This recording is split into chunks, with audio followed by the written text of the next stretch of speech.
تصور کنید کودکی هستید که هر روز با ترس، خشونت و فقر بیدار میشه. این کودک دیوید گاگینزه، کسی که در خانه ناامن بزرگ شده، مدرسه‌ای پر از تحقیر رو تجربه کرده و دنیایی رو دیده که انگار علیه اونه. مادرش تنها بود و پدری که ازش حمایت نمی‌کرد. اما دیوید تصمیم گرفت که شکست رو نپذیره. به خودش قول داد که من از این شرایط قوی‌تر بیرون میام. اولین درس زندگی اون این بود که درد و سختی رو نباید نادیده بگیره، بلکه باید با اون مواجه بشه. اون روزها و شبها ذهن و بدن خودش رو محک زد و خیلی زود فهمید که راحتی دشمن رشده و هیچ وقت نباید دنبال آسایش باشه.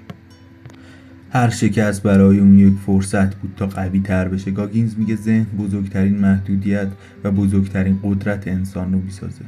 در مسیر زندگیش دیوید با تمرین‌های غیر ممکن ارتش آمریکا و مسابقات ماراتون روبرو شد، جایی که بسیاری تصور نمی‌کردن انسان بتونه از پس اون بر بیاد.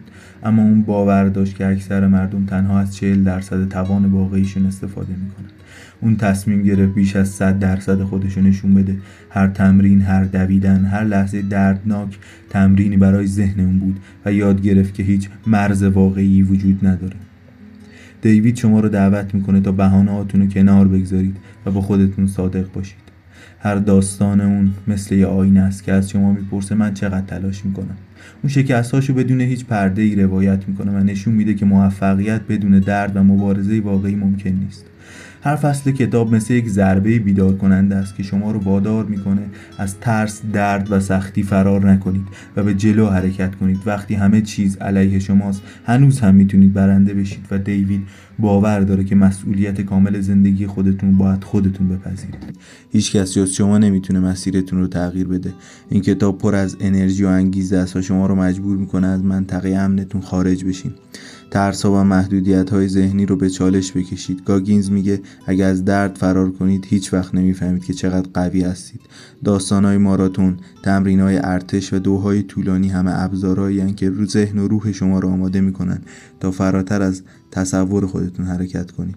هر محدودیتی که تصور میکنید قابل شکستنه و موفقیت واقعی وقتی حاصل میشه که از مرزهای خودتون عبور کنید.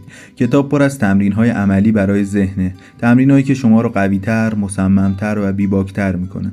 اون یاد گرفته که راحتی قاتل رشده و هر لحظه سختی فرصتی برای پیشرفته. با خودتون تکرار کنید: راحتی قاتل رشده و هر لحظه سختی فرصتی برای پیشرفته. این کتاب داستان تلاش بی‌وقفه، اراده مطلق و شجاعته. شما با هر فصل انگار در مسیر گاگینز قدم میگذارید و با هر داستان انرژی و انگیزه بیشتری دریافت میکنید. وقتی این کتابو میخونید حس میکنید در حال دویدن در بیابونها، تحمل درد و شکست و غلبه بر ترس‌ها هستید. دیوید گاگینز به شما نشون میده که هر محدودیت تنها در ذهن شما وجود داره و شما میتونید با پشتکار اراده و شجاعتون رو بشکنید. این کتاب درباره اراده، ذهن تسلیم ناپذیر و قدرت انسانی است که به شما نشون میده هیچ چیز غیر ممکن نیست. اگه میخواید بفهمید چطور میشه از تاریک‌ترین شرایط قوی‌تر بیرون اومد، چگونه ذهن و بدن رو باید به نهایت ظرفیت رسوند و چجوری باید زندگیمون رو به دست بگیریم، همین حالا باید این کتابو باز کنید و بخونید.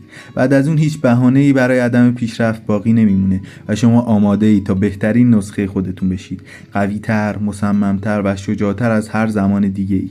امیدوارم از خوندن این کتاب نهایت لذت رو ببرید. ما رو دنبال کنید. کانال کتابخانه چوبی.